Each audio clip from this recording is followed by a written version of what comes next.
This is W. Devoncraft Esquire, and you are listening to the BS Podcast Network. Hey everyone, I'm Ashley Eckstein, voice of Ahsoka Tano from Star Wars, and you are listening to the Magic Our Way podcast with Kevin, Danny, Eli, and Lee. And may the Force be with you. Jumbo, everyone! Harambe! And welcome to another edition of The Magic Our Way. Magic Our Way. Magic Our Way! Magic Our Way. The Magic Our Way podcast. They are truly magical and whatnot.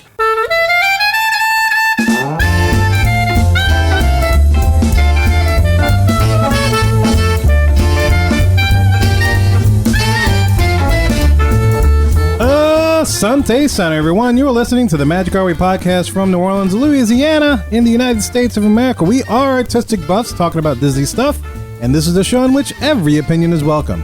MagicOurWay.com is where you can find us. For this episode, we are discussing the second half of The Mandalorian Season 2. My name is Kevin. And I'm Danny. And on this show, we follow the Disney concept of edutainment, where you focus on your entertainment, and along the way, you just might learn a thing or two. Hey. As always, so join in our discussion, we have our resident comic genius from ivorycomics.com, Mr. Eli Ivory. How you doing, sir? Doing good, and may all of y'all past Christmas wishes have come true.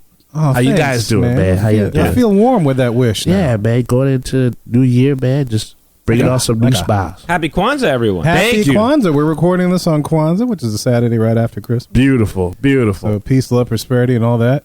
And also joining us on this Kwanzaa is our resident travel agent for Magical Moments Vacations, the Shaggy TA, Lee Lastavica. How you doing, Lee? Son of a mud scuffer. Are you okay? He's been waiting to get that out. Did you scuff your shoes? You shouldn't hold it in. You just need to let it out. I mean, I am so Christmas movied out at this point. I'll just say that. Like, I've watched so many Christmas movies the last 2 days that it's going to be good to discuss something that's not red and green and got dingling-berries. Well, it's green. It may have dingling-berries. Coming from a guy with dingleberries, you should know. That's it. I know. Clean that up. I got to do that little shimmy to get it out. Yeah, buddy. I look like a hula girl in the toilet. Why? Oh. Wow, well, that's better than spitting fire and spitting that, right? Yeah, I don't want to spit fire out of there. There you go. That means I ate something wrong. Or did something right. Yeah, something like that. I don't know what that would be, but... Me neither. Never spit fire before. But all right, go ahead, sir. Yeah, well, look, everybody want to take a second and wish every one of you a happy new year. We don't know what 2021 will be bringing us, but we do know one thing. 2021 will be our journey to show 400. Yeah. How about that, guys? Oh, man, finally. Nice. And as we mentioned a few shows ago, please let us know how y'all, the listeners, would like to celebrate. I do know a lot of you guys have been with us for a very long time, so we want y'all to be part of the fun as well. And by my projections, I believe that we may even hit our 400th show by our birthday month in November 2021. How about that? If my calculations are correct. Do you ever think we would get this far as episode numbers? It's wild, huh? It's wild. It's pretty Very crazy. wild. I thought we would get this far. I mean, I never really doubted our ability to just yammer on about nothing. I mean, we're pretty good at that. I disagree with you, sir. We yammer on about stuff. Something. Uh-huh. we'll let the listeners decide. And guys, speaking of listeners, look, I want to give a quick shout out to Nick F., a long time a weekend, who may have been working on Christmas Day delivering stuff. He's posted in the group a lot. He's a postal worker. Okay. And he's written in before where he always listens to us while he's doing his shift. So he might have been listening to our shows during Christmas Day while he was delivering, instead of being able to be with his family at that point. So, I mean, I appreciate the work he's doing, and hopefully he had a chance to kind of spend some Christmas time with his family after he was done. I hope he has some easy routes. Yeah. Well, what a great job. I mean, who's not happy to see the postman during Christmas? A dog. Oh, no. My dog loves the postman. She just sits there. My dog sits there every single day waiting. That's awesome. Waiting for the post. And if the post office guy doesn't come, you can tell she's kind of bummed. Yeah, she's looking forward to that opportunity to just scream at somebody. Because if she barked at one of us, well, she's punished. Oh. But she can bark her head off at the postman. Oh. So would Nick be happy coming to deliver to your house or not? Well, I think so. I think he feels safe enough. I mean, I'm sure he flicks off the dog from behind the window. I'm sure they're well prepared. Yeah. And Lee, how does Patches do with postal people? Yeah, he's okay. I mean, he's a friendly dog. He barks a lot, but it's all, like friendly bark. He's not aggressive. He's just like, hey, come over here, talk to me. Come on, pet me, do something, give me a treat. So he's loud, but he's happy. All right, so Nick, if you go delivering at Lee's, you have to bring treats. Yeah, that's what you got to do. That's great. So, well, thank you for everything that you do, Nick, and we thank you for being a loyal listener for so long. Absolutely, and we look forward to keeping you entertained on your routes for the upcoming year for sure. Thank you for your service. And look, guys, as I stated at the top of the show, we are discussing the second half of The Mandalorian Season 2, which consists of chapters 13 through 16, and we'll give you a non-spoiler discussion and then quickly dive into a spoiler-filled discussion. Because at this point, hopefully a lot of you all have already seen it. It's going to be about 2 weeks since the last episode has aired. So hopefully you've had a chance to catch up, but if not, we'll give you a little something and then you can hit pause, watch the rest of it, and come back and listen to the rest of the show, okay? So enough of my jibber jabber, guys. Let's go discuss some Mandalorian magic. Oh, thank the Force!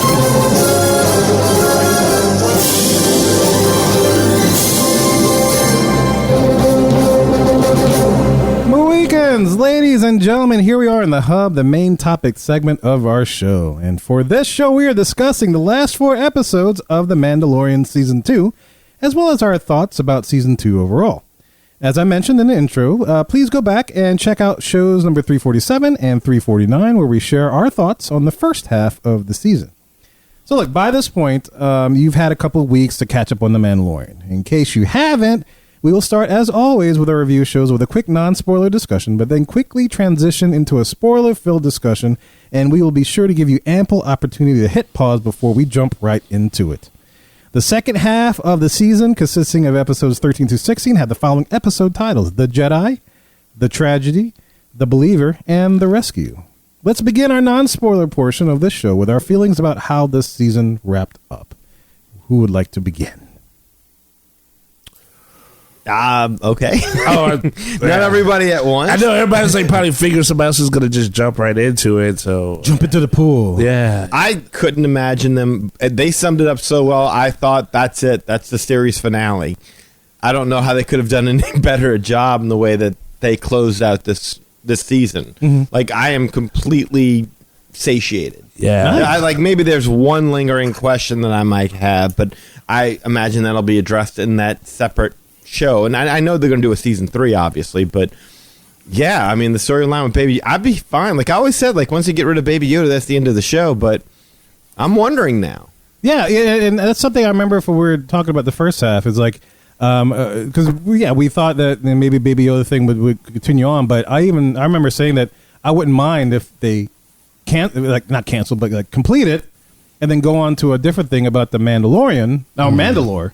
Planet Mandalore, and it sounds like that may be where we're headed, especially with the Darksaber involved and Bo-Katan and all that kind of stuff. Mm-hmm. But yeah, no, I agree with you. Yeah, this is absolutely a great way they wrapped up the Baby Yoda arc, as it were, over these past 2 seasons, and I'm kind of ready to see where the Mandalorian takes it. Where they go next season. Absolutely. What's the new arc that's going to be introduced that may take another 2 seasons to accomplish? Yeah, I'm so far away from where I was after that second episode. I really was so down on this series, and it's just been a slow and steady climb up that's really led to a satisfactory conclusion. And I wonder, again, this is non-spoilery. I wonder if this is a conclusion of that storyline per se.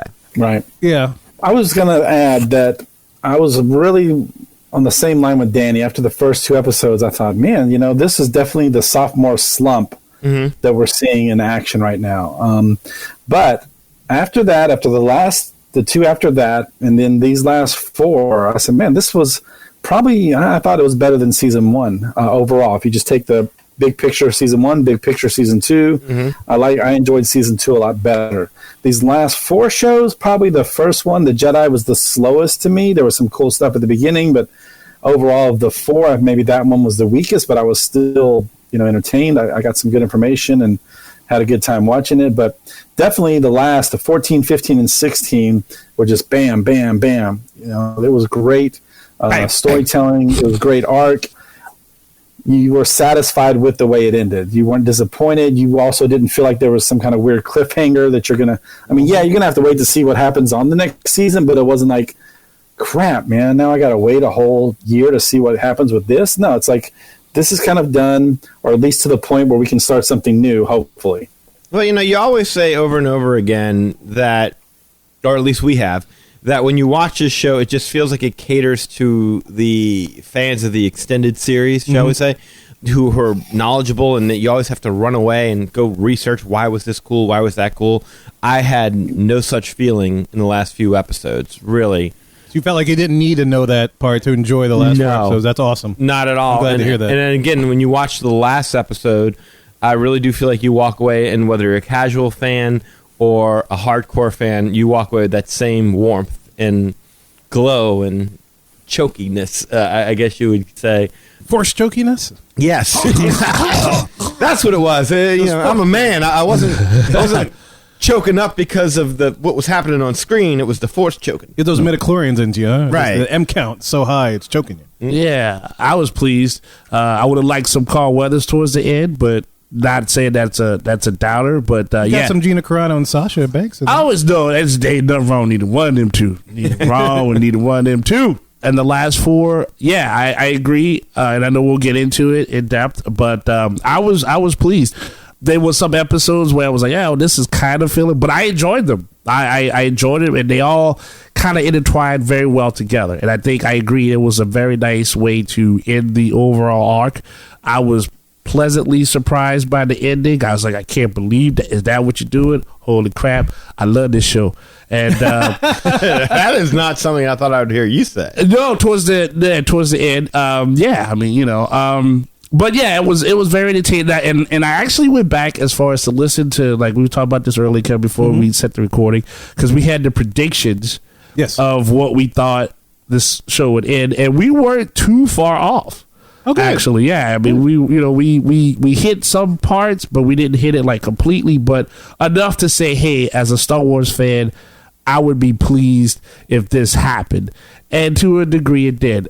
I would like to see what happens further. I agree about the Baby Yoda thing. I mean, shoot, if there's spin-offs that come off of this thing, well, then Jon Favreau's a genius, and maybe I might forgive him Fireman 3. I don't know yet. It goes back to that. Yeah, it always goes back to that. It goes back to that. That'd be awesome. Sir. All right, guys, look, so that's enough of the non-spoiler stuff. Like I said, it's been about 2 weeks, if not more. If people have been posting about this stuff on social media forever, and if you haven't felt the pressure to go listen to it, make sure you go check out those episodes and come back to us. And we are sorry that we kept y'all waiting from being able to post on our page about what was going on because we hadn't covered it yet. I saw there was a discussion about that at one point in time, which I thought was funny. But we had made a commitment to those Christmas episodes, and we had to follow it through. Yeah, and our families appreciate the time that they had with us and stuff, so that was good. So we appreciate you understanding, but we are going to talk about it right here. We are transitioning to the spoiler-filled part of the show. There are a bunch of spoilers coming up, so if you hadn't seen it, make sure you hit pause. I'm giving you ample warning, so if you don't want to listen to it, again, make sure you hit pause, go watch that stuff, and then come back and listen to our thoughts so we can chat about it on social media. So look, this is your last chance. We're getting there. And here we are, spoiler-filled section of the show. Guys, so look, the Jedi that Din Djarin encounters in the episode called The Jedi is Ahsoka Tano, who tells him she can't train Grogu, which is Baby Yoda's name, and then tells Din to bring Grogu to a site of an old Jedi temple to have Grogu connect with other Jedi in the universe. Grogu gets captured by the Moff, and Jedi that responds to Grogu's calls and saves him is none other than Luke Skywalker. How about that for breaking in the non-spoiler section? Man, you went through you hit some juicy points, and there was some parts in between. And look, can I just say really quick? I just wanted to slap him across the face. This is what happened. Bam! I'm totally fine with that. I was just gonna get this right off the bat. First of all, I think it's terrible that you want to name your kid after a drink. I think that's awful. They get all sisters for naming their kid Alizé and all that stuff. I don't think you need to name Baby Yoda Grey Goose. I think that's a terrible name. I was wondering what's a Grogu drink? I want a Grogu drink now. Maybe I need to pay attention next time I go into Oga's Cantina. Yeah. But I don't remember a Grey Goose. Okay. Yeah. Well, maybe we should make a Grogu drink. It's got a boiled egg in it. Yeah, it is. Oh, man. And boiled the tadpole. Egg and Midori and what other kind of green stuff do we have? Oh, yeah, and the cookie. The blue cookie and stuff. No, that was a weird name. Like, that's his name. And it's like, all right, cool. Grogu. It doesn't have the same feel of Yoda, but I was like, all right, well, if that's his name, Well, cool. it's better than Yaddle. Yeah, Yodel, totally. Or was that her name? Yaddle, Yeah, I think it was Yaddle. Yeah. That's I'm with that. But the Ahsoka Would you Tano- rather he be Yeezy? Yeah. Grogeezy? Roll up, yeah. Yes. Yeah. Roll up, go ahead. Poo, hoo, hoo. Yeah. Grogeezy. Totally with He's that. going to be Grogeezy now. Grogeezy. Greasy goo. Yeah. He's going to come back to the episode as a teen, and we'll call him Grogeezy. Pull it, be like, skirt. Gonna have a bunch of face tattoos and shit. Be like, roll up, do that, force that, all about that. Yeah. Ruger with went and that. explored himself, and he's got like tats and piercings and modifications and stuff. He's still I'm a a new bully. wave Jedi, man. Oh, do Got some that shit. 12-inch gauges in them big old ears. That's right. Yeah. Shopping at Hot Topic. Oh, yeah. What a weird little creature. I would say this. I know we did the prediction part, and I know like what are yours, Kevin? Well, at least when we talked about it, I don't know what was in the cut, but I remember you saying that Ahsoka Tano would be in an episode, but it would be like 5 minutes of her towards the end, like this introduction, whatever.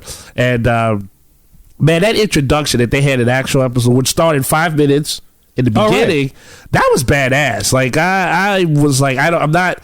It's one of those characters I know visually what she looks like, and I know we have fans of this character. And hell, Well, the voice just did the intro for the cartoon. Exactly, But wow, Rosario Dawson, bringing it. Well, look, before we get into that episode, I did a little summary introductions for each one of the episodes. Oh, you're bringing it all down. And that way we can kind of organize a discussion. Okay.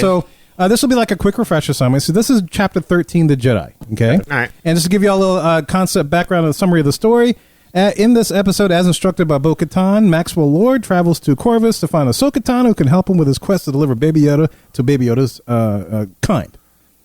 Can you translate all that to English? I will, and I apologize. I think I said Maxwell Lord. I meant to say Jin Djarin brought Baby Yoda to Corvus. I seem to be getting my Pedro Pascal. There's a lot of words and names that they have. Like There's a lot of planets. Like I don't even remember the names of the planets at this point. Yeah, that's why I'd be like the Great Planet, the Tree Planet. Well, I watched Wonder Woman 84, and I saw the Mandalorian in there. Pedro Pascal's in the movie, and so I got his name mixed up. So I apologize for that. Maxwell. So yeah, he's a Maxwell bad Lord. guy. He is a bad Lord. guy. Yeah, he plays a bad guy. It's kind of I wild. know that name. Okay. So I got a little confused. I apologize for that. But anyway, so yeah, he brings Baby Yoda to Corvus as instructed by Bo-Katan in the previous episode so that he can find a Jedi to help him with his quest, right? Right. In the episode, we discover the actual name of Baby Yoda, which we said is Grogu, which is disclosed by Ahsoka Tano. Ahsoka and Din free the town of Kaladin, with Ahsoka dispatching Elsbeth, the magistrate, in the China Pavilion at Epcot, and Din, Doc Holliday Jaren winning a shootout with Johnny Ringo, a.k.a. Lang. That was a cool backdrop when Ahsoka Tano had to fight with the I call it the geisha lady. Like that's what It reminded me of Epcot. Yeah, no, that was a cool backdrop. yes. I really did like we did that episode with the squid people and Daddy was like, oh, I like that play. Like I like that chick's house. Like I really liked that whole setup. It was peaceful but yet vicious. Yeah, with it that also fight. was like what no one else had in that entire city because she. That's like the pals. basically. Well, look, just to kind of finish the summary up. Also in this episode, Ahsoka tells Din that she cannot continue Grogu's training because, as we know, and she has stated in other series, that she's no Jedi. Right. And she tells him to take Grogu to the planet Tython to visit an old Jedi temple, aka Jedi phone booth, and have Grogu connect with other Jedi in the universe. Jedi phone booth. Not to take issue, but I thought she said that she didn't want to train him because he had emotional issues and she's seen this before. Yes, it's part of it, but it's also she is not a Jedi. Okay, I don't remember her saying that in this episode. It's not in this episode, but I guess that's part of the extended thing that would kind of add credence to the story.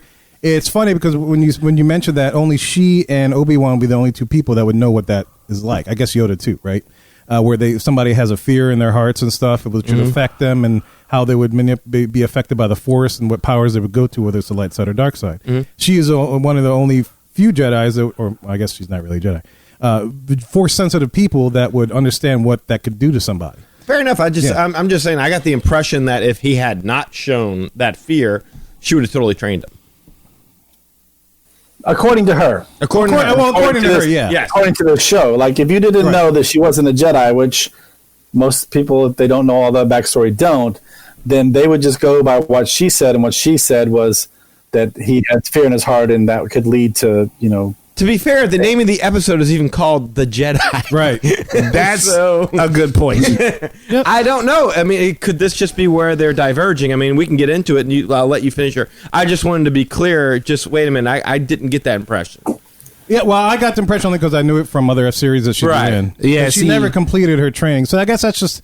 I mean, to y'all's point, yeah, you're absolutely right. Neither did Luke, though. Luke never completed his training. Yeah. Well, yeah, it's true. But I got the impression... See, I got the impression that because Grogu or Grey Goose would only listen to Mando and not her, that she was like, yeah, not only is he having these emotional issues and he's a lovely creature, but I couldn't train him anyway. He wouldn't do the stone thing with me, but he'll take the silver ball from you. Like, he's all yours. Like a bad kid that only listens to his bad parent. I don't want no piece of that. That's the impression that I got. But it is interesting that you bring up Luke, because it's like, you're right, he didn't finish his training also, but he wouldn't have known, I guess, of the true effects of what those kind of fears would have on a force-sensitive being. Yeah, but didn't Yoda continually try to warn him of that?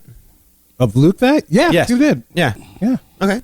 But he didn't listen. No, of course not. Young people never listen. And I guess if you're the last Jedi standing, and well, she was badass. She's badass. She's badass. I'm just saying there's a legit bone of contention as to whether or not she is or is not a Jedi. Because if you were to watch this and not be aware to the other stuff, that's fair. There is no reason that you have to question that she is not a Jedi. Right. That's true, because she did Jedi stuff. She did Jedi stuff. The name of the episode is called The Jedi. That's true. She did seem interested in training him. No, and that's totally fair. Yeah, absolutely. He too hard. I don't want to deal with that. I'm going with the fact that she knows she's not a Jedi, and she doesn't want to go into that. That's fair. That's fair, and then that could ultimately be where we're going. But it's funny you didn't explain that. I figured she would have dropped that line in that episode. Would you want to see that character again, or be like Rosario Dawson as his character again in future episodes, or is it like, she doesn't really? I would. I don't think that we got enough of her. There was. I mean, she dominated this episode, but that's it. You didn't see her again the next 3 shows, so I'd like to see more of that. I wouldn't mind. I do like how they started with it. To go back to Eli's point and talking about Lee with domination. How right off the bat you see her, it's her. Yeah. It's Ahsoka that was a great scene. There's no doubt that Ahsoka's in this episode, plain and simple from the get go. Yes. So I thought that was really excellent the way they began that one. Yeah, very badass with the murky fog and the lightsaber disappeared, reappeared, messing up soldiers. Like I was like, ooh, okay. Well, no, but she is getting her own spin-off series, so she was just short-lived for The Mandalorian. Maybe you will get a guest spot here or there, maybe to help promote the new series. But I mean, I get the impression that if you want to see Ahsoka, you gotta wait till the new show comes, right? Yeah, and then we'll deep dive into who she really is. Yeah. New show Ahsoka. I hear you. That's Ahsoka. New show called Ahsoka and 7. Was this like the Rangers of the New Republic? That's what it's titled. Yeah. Okay. And Johnny Ringo, that was refreshing. I almost didn't recognize him, but it took a little bit to see his face. When he said the line like before Mando went out to find Ahsoka, and when he said the line like something like, "You're gonna," like he asked what that Baby Yoda was for, and he's like, "Oh, I'll bring it around for luck." And he's like, "You're gonna need that where you're going." Yeah, I'm like, that. Holy shit, who is that? Yeah. Oh yeah, it's Johnny Ringo. So this is really this is the episode that really kind of got me invested back into the series. I didn't get the feeling like you got, E. Like I didn't want to like explore that planet. That planet seemed to be like 3 planets in one. I just like the chick's house, like that general. It was just a bunch of matchsticks that got burnt up. It was not a planet. It was, at least not that area was. It was not much to see, but just a bunch of burnt old trees. Yeah, it was like a burnt up Dagobah outside, and then inside it was like something out of Mad Max. But then when you went to our house, it was like something out of there was like a Japanese water garden. It was like walking to Reflections of Earth, and that's what I'm saying. I'm just to clarify. I liked her. You just want to go to our house. Yeah, I liked her headquarters. Okay, but there wasn't much of the rest of the place. But I was like, I would totally live up in that. That was done very well. I was totally into that scene. Did you like her? The old lady? I did not. As a character, or like, as far as in general, the character Elsbeth, whatever, I forget her other name. I gotta admit, like, they call her the magistrate. The magistrate, she was kind of stoic, kind of. I wasn't like, I'm not into this because of her, but it was like she just played a part. The fight was awesome. I mean, what a tale for that, that metal. Beskar, yeah. Yeah, Beskar. Like, God, okay, I get it. It can take laser fire, but now it can just block lightsabers too? Like, nothing? Like, good Lord. Yeah, it's funny about you mentioned that. This is I think the first episode in which we actually find out what lightsabers on Beskar sounds like. Yeah, that was just a weird visual though, because and then I think that made the battle even that much more intense for me to watch, because they kept blocking each other, like, and then you just see that light between them when neither one would give in, and that wild sound. It's almost like dry ice on something. I forget what when you press metal on the dry ice. It was a crazy, it was just a crazy little fight. But the chick herself, the magistrate, I didn't really, she was just kind of like a Julius Caesar, you know what I mean? Like, kill them, get them, don't let them kill me later. Like, not much to her. Yeah, she was very dull. She's very one-dimensional. When she was being evil, it was kind of cartoonish. Yeah, and her expressions and whatnot. So I really didn't buy her. Didn't seem to really fit. Like I said, the whole Japanese water garden thing just really didn't seem to fit in that town. Like, especially when dudes being tortured on the outside. Right. No way that was shot in the same place. Same with the wall. The wall seemed out of place. I mean, the whole thing just kind of seemed weird. Yeah. But all in all, I thought the episode itself just delivered on everything. Yes. I didn't feel like the whole thing about saving the town and finding out about they teased Thrawn, which is another extended universe thing. Yeah. Exactly. So I'm guessing that's where the Ahsoka spinoff, or is it Ahsoka? Ahsoka. I'm guessing that's where Ahsoka. There you go. Yes. I'm guessing that's where the spinoff is going to be going. Is that you'll get that, but yeah, a lot of people expecting with that mention is tying into the end of Star Wars Rebels. Okay, when one of those characters goes off with Thrawn, so they kind of dispatch them, and then other two characters go and look for them, and so that's where a lot of people are thinking those paths will cross, and that's what we'll get into that new thing. But we don't know. I guess we'll see when that episode or that series comes out, and we'll figure out what's going on with that. But overall, this was a solid episode. I was good with it. Yeah, I was totally good with it. I even liked the shootout at High Noon with Johnny Ringo. I was ready for somebody to say when. Here in Lunger smells like somebody died. Yeah, like the duel between when I saw you got Ahsoka with two lightsabers and your girl with the metal spear. I'm like, I know how this is good. Like, even if I don't know that the good guy is going to beat the bad guy, there ain't no way that metal spear is doing anything to her. Yeah. Like the only thing, oh, wow, it can block a lightsaber shot. Yeah, great, but you still got two of them. You got to overpower her. Yes. Right, you're not that good. And she's force sensitive, right. And I thought that I would have rathered the whole Michael Biehn, Johnny Ringo thing when he's like, today's not the day for that. This is not the situation to die for. I'm going to walk away. And then all of a sudden he just tries to shoot him anyway. It's like, he's wearing armor, too. Yeah, that's a good point. What the hell were you thinking? I mean, you just made it clear, looks like my guy lost. Today's not the day to do all this. And I'm going to take a cheap shot real quick. And he has no helmet, poor Johnny. Right. It's I didn't quite understand that. Yeah. Yeah. So, for the fact that, most of the great stuff that happened in this episode really had nothing to do with that little town and all the interaction there. I mean, it's still a great episode. Just all that stuff didn't really involve me too much. It was just a means of seeing Ahsoka flash her talents. Yeah. Absolutely. I'm sorry. I keep saying it wrong. All right, guys, let's move on to Chapter 14, The Tragedy, and just a quick little summary.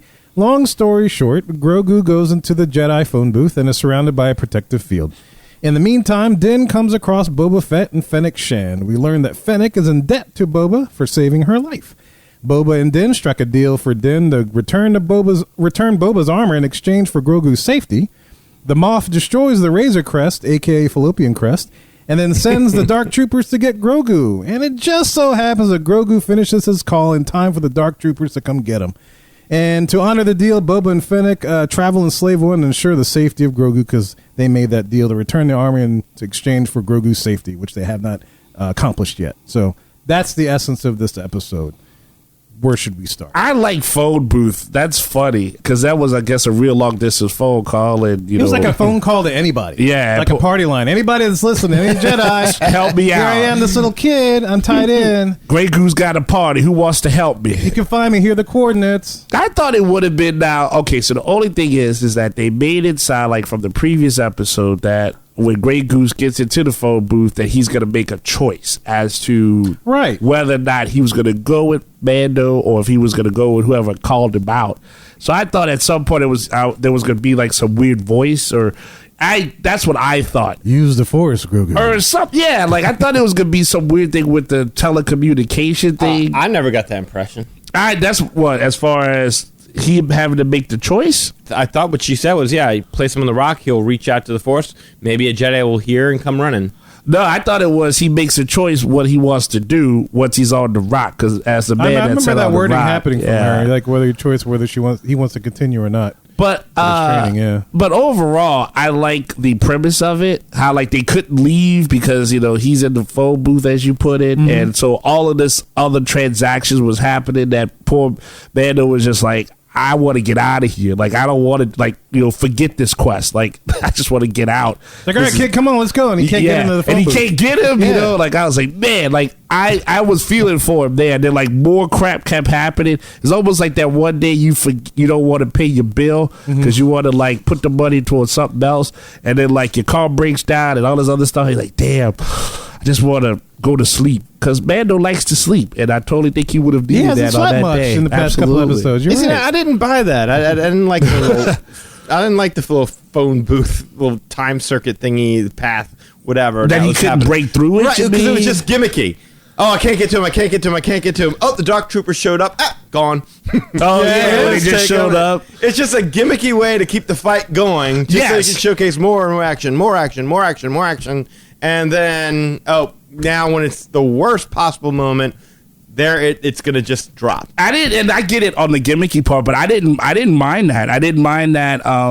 That was the thing that had to hold them all together because, like you said, Boba came down, and then Calvin came down, and Well, it didn't piss me off, but it didn't impress me either. Let me rephrase that. Then I don't want to get the impression that I hated that episode because of that. No. The episode was fine. I enjoyed the gimmick part of it is the gimmicky part of it. It just didn't impress me. It was like, oh, okay, you're just doing this as a means to kind of keep the episode going. Yeah. So you keep slamming the action right ass, boom, boom, boom, boom, boom. Realize nothing's happening, nothing's furthering the plot. It's just eye candy up until the point where it doesn't need to for storyline purposes anymore. I'm with you. And I agree with that because it's like at some point it aggravated me because it's like, okay, I know what's going to happen. Exactly. He's using all this force energy to connect with these people, and won't you know it? He finishes his phone call, like I said in the summary, and he's all tired. He blanks out. Yeah. And then what do you know? The Dark Troopers come along, and he's tired. He's defenseless, and they just whip his ass up into the spaceship. Yep. And it's like, well, okay. Yeah, there wasn't much of a fight on the kidnapping part. Right. It kind of aggravated me. That's like I saw this coming a mile away, especially when I knew he wasn't being able to go in and get him out of that trance to kind of take him away, whisk him away. Meanwhile, they're playing the stormtroopers like punks. Oh, dude, man. What's new about that? Dude, no, this went to a whole new level of crazy. punking out stormtroopers where, it was one thing like, okay, they can't shoot. Okay, their armor doesn't protect them for anything. Now we're just clubbing them with sticks. Wasn't that rough though when he hit the one and it showed that like all his armor was like crushed in and he was all big? I was like, damn. Well, the rough one was a guy he looked at and he just straight up stabbed. Yeah. It was like the camera view and then he just freaking went at it. I was like, holy crap. Yeah, I was gangster. What'd you think of that? Boba Fett is like he's kind of like Kane in Kung Fu. Yeah. I thought he was. I mean, I'm glad. I thought he was going to try to kill Mando, but then once everything changed out, and I get why they had to do that. I mean, when you get into the future episodes, but they had established that he was a badass even without his whole setup. But yeah, I'm with you. It wasn't like he had Beskar armor, right, for a club. He just had like a cool like one of Pips those it was sand people thingies, clubs. right? Yeah, it looked like he was going skiing. And it doesn't even stop that. That's how bad this armor is. I mean, I don't know, man. I get it. Like, okay, at this point in time, stormtroopers are like, can't you just give them like a couple of droids to go with the good guys? So that way, when the stormtroopers blow them up, you'd be like, okay, at least they're some kind of a threat. Well, I guess that's why they made the Dark Troopers, right? Yeah. Yeah. Wow. I guess it was just instead of investing in really good quality armor for your stormtroopers, why not just make a cyborg, right? Whatever the hell those Dark Trooper things are. Yeah. Hell, I mean, Boba Fett knocked out, like, they took out an entire battalion with 3 people of stormtroopers. They retreat in cowardly fashion, of course, and then he rocket ships and blasts 2 spaceships full of stormtroopers out of the sky. And And that then was at the funny. end, just for comedic purposes, you see Baby Yoda slamming around a couple of stormtroopers. And they were like, I was aiming for the other one. Yeah, that was a weird scene with the little rocket. Like, I was crying out, Chewie was in there. No.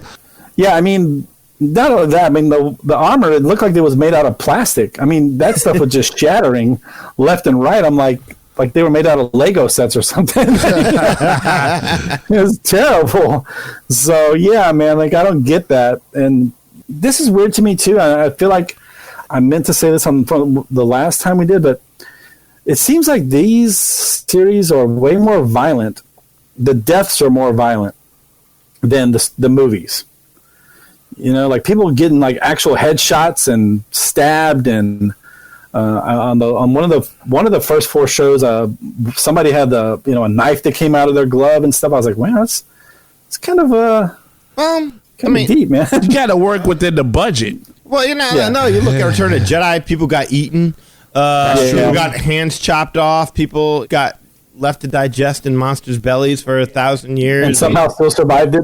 I was going to say, getting choked is not a pleasant thing. Yeah, could be. If you got a safe word. But these characters, I hear what you're saying, though. Like, especially, like, I saw the violence on a new level on the next episode, and I liked it. But, overall here, I mean, it's like, there's just like the robots just doing their thing, getting beat up with a ski pole. I mean, that's just what's happening. But the phone booth thing, that was a little weird.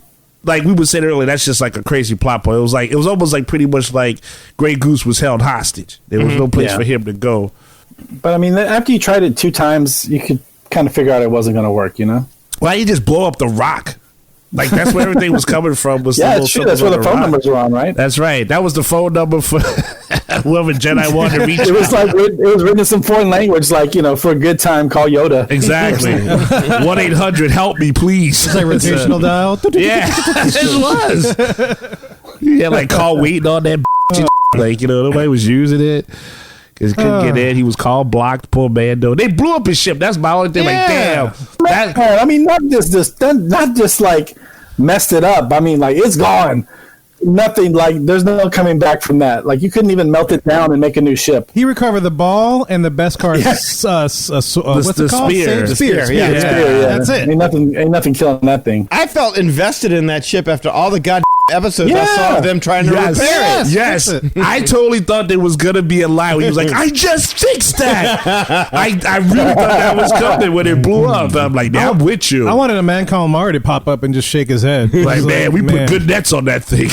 You should have did the Big Lebowski at the end where they finally killed my car. I was like, oh man, like damn, like, and he didn't even say nothing about the ship after that. Like if anything, like I get it, they took Grey Goose and that's bad, but he should be like, they blew up my ride. Like I'm going after him. Like, he didn't even mention I'm gonna that. take their ride. Yeah, and me and the kid are gonna cruise the galaxy looking for chicks. That was the first time I really went like, ooh, yeah, right. Like, well, how's he gonna do it? And like, oh, okay, now they're all gonna ride on Boba's ship. Okay, All right. That takes you back. Did that take you back a little bit? Those the same one, For sure. Yeah, when I saw the ship land, I'm like, oh, okay, so they are bringing back Boba. Well, you kind of knew it because of the way they teased it. You can always tell where they're going by what they want to flash back your attention to before the episode starts. But did y'all? I didn't get the feels seeing this guy, Tamir Morrison. Yeah. I did not get the feels seeing him play Boba Fett. He was cool. He was good at it. I enjoyed the dimension. I mean, because Grant, Boba Fett was a one-dimensional villain, if you will, a character. I don't know. He was silent mostly, though. That's the most you ever really hear him talk. But you saying pre-armor or after he wears the armor? Pre-armor, while wearing the armor, any of that. Because it's like, oh my God, he's returned. He never played Boba Fett. This is his first go at being Boba Fett. And when I watched this, it was right as we got the news that the original Boba Fett had died. Yeah, isn't that crazy? Yeah. So it was kind of like bittersweet. It's like, as if he was stepping aside to let Tamir Morrison take over the role. I know. It's so poetic. The armor is yours. Here's the best car, sir. Let me ask you this then, because his face, the actual actor's face, you would recognize from the prequels, right? Sure. Yeah, it was Django. So maybe that's why to us it's like not a big deal because we don't care about the prequels. No, it's not. Like No. To me, it is like to me when I see that face, I'm like, oh, that's the guy from the prequels. I don't really care about those movies anyway. No, but then when he has the whole body armor and everything on, then you're like, all right, that's Boba Fett. Except it was more like Boba Fett because he didn't quite fit into that armor the way he used to. You know what I mean? Like, it looked like if I was trying to put it on myself. Like, yeah, no, just loosen the straps a little bit. That'll be all right. You know? Pull my belt buckle down. You know those all-you-can-eat buffets on Tatooine? Where's your crotch armor? I'll put that in later. I'll put it on when it counts. So, yeah. I'll just wear the vest and the helmet. I can fit in That's that. all you need. I mean, it just got me sitting there wondering, okay, so why in the world, then, did he never take the armor from Timothy Oliphant? Surely that would have been easier than tracking Mando throughout the galaxy. He lived on Tatooine. Yeah, the armor was on Tatooine. I mean, he probably could have taken... Timothy Oliphant did not come across as much of a badass in that episode. I think he could have taken him. I don't know. You just never see Justified. That's what I'm going with. Make the deal with him and say, look, I'll help you take out that worm. Give me that. I don't know, but that is kind of strange. You're right. It is. It did kind of like puzzle me a little bit, but like I really did feel like he added a great dimension to the Boba Fett character. I enjoy this version of Boba Fett more. I would say because I get to know him a little bit better, but I can't sit here and say like I feel like I'm watching the guy that I watched in Empire or in Return of the Jedi. That's fair, but now he's got what's the cavalry's name in this one? I can't remember. Fennec Rand. Fennec Rand. Okay, yeah. Shand, like Rand. that's a nice, for lack of a better word, side piece to have. Like right there by you. Like it is a nice like side piece with the bionic abs. Yeah, that was freaky. I was getting to that. Yeah, like I was like, because that means he found her. He did. In that episode, right? He saw that's right. So she's like, yeah, he found me. And she pulls back and there's all these pistons and shit. Like, damn, you just killed all your sexiness. But that's all good. Then she's badass. I know you'd overlook it. Yeah, you're right. But here's some WD-40, girl. How we make that work? Oil. The Wizard of Oz and yeah. Hold on. Let me see them pistons. Let me see that. That's good piston. That's good piston. How's it feel when I do this? Man, here, what's going on right there? Baby. Let me tweet that cable real quick. Baby, you got a short circuit because you hot wired. Let me give you my static electricity. But no, I think that's a good sidekick to have for him. Mm-hmm. So that kind of adds, I think, a new dimension to his like badassness. Like, like cool, you got this sharpshooter. Like it's kind of like. Well, it looks like she'll be there, right? In the Book of Fett. Yeah, I know we'll get to that later. Yeah, we'll get to that. All right, so now let's move on to chapter 15 called The Believer. And to rescue Grogu, Din needs to find out where the Moff is. Ooh, excuse me. Oh, there's the Moff right there. Right there. Right in your mouth. Right in your throat. Yeah, right in the throat. Yes. Mouth throat. As we saw at the end of the last episode, Din needs to free Mayfeld, who is ex-Imperial, so that he can get access to an internal terminal in a Forgotten Empire base in order to get the Moff's coordinates.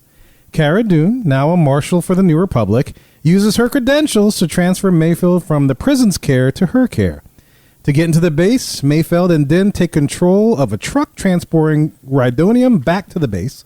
The truck convoy is attacked by pirates, and it is Din and Mayfeld's truck are the only truck to make it back to the base safely, as we find out. Now that they're inside the base, Din accesses the terminal by removing his helmet.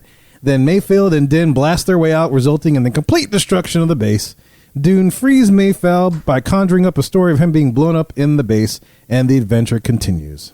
That's basically what happened. Okay, now this episode was cool, but it was a weird filler episode, but they tried to make sure it made sense. The only question I really had, I only had two questions. Okay. One was the pirates. Do you know what type of alien that is? Or are they just like random, who gives a crap kind of people? Well, I'm sure their mama cares about them. Not no more. Their mama's probably on one of them skiffs with them. Right?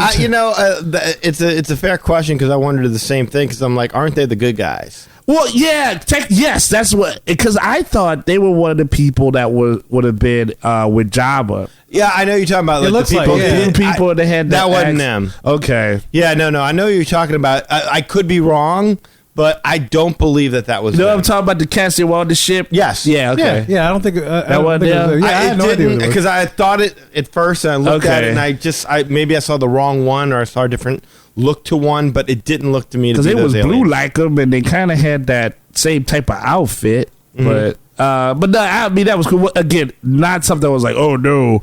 I can't watch this because I don't know who the aliens are. But that was one thing. The only other thing was, okay, and you can explain to me how this works. So when they get into the base, and so then like Mando has to take his helmet off. So why does the machine say, here's all the information you need? Like that was all. I get why they had to rescue Bill Burr so he could do it.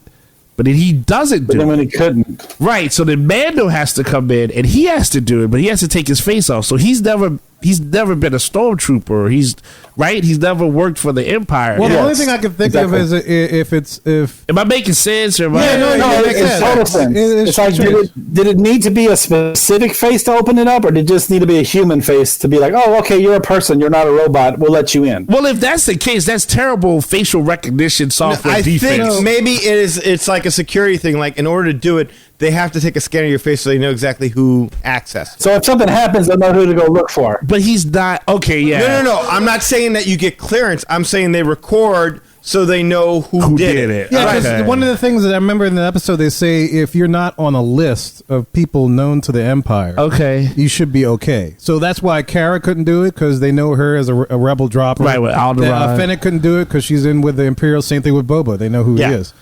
So that's the thing I got. It's weird. So since he's not on a watch list, then it's okay. I mean, I get you. Exactly. I get the logic Danny explained. Yeah. But I guess that was the one thing, because it's like, imagine this. It's like if you were to Google where your ex lives because you want to blow up their house. So you would want as much, you know what I'm saying, security as possible. No, for sure. It would be like be like if you had a home security system and it let in everybody except people who were known felons. Right. So it was like, but first-time felons completely fine. Can totally get in. Yeah. Okay. It's kind of weird. Yeah. No, that's why I mean it's kind of weird too, especially an IT person with security. It's like, really? Yeah, because that kind of defeats the purpose. But okay, fine. It's a galaxy far, far away and a long time ago. They didn't have that same smarts that we do. They're not as intelligent. Yeah, Jefe, you know, they don't know the smarts totally with the IT security and cybersecurity that we do now. Apple don't talk to Mac. Because we wouldn't have done that. If the Imperial computers don't know who you are, we're not going to just let you in. I mean, if that was the case, why just photocopy a picture of somebody's face and just stick it up to the little facial recognition thing? But okay, that's cool. Well, they didn't have Tom Cruise in Mission Impossible. They should have. Well, all right. Well, fine. I'll let that go. That's fair. It is weird. I did not understand. It was a very weird security system. Yeah. I thought that was strange. Cool. All right. I mean, the whole episode to me played like a video game level.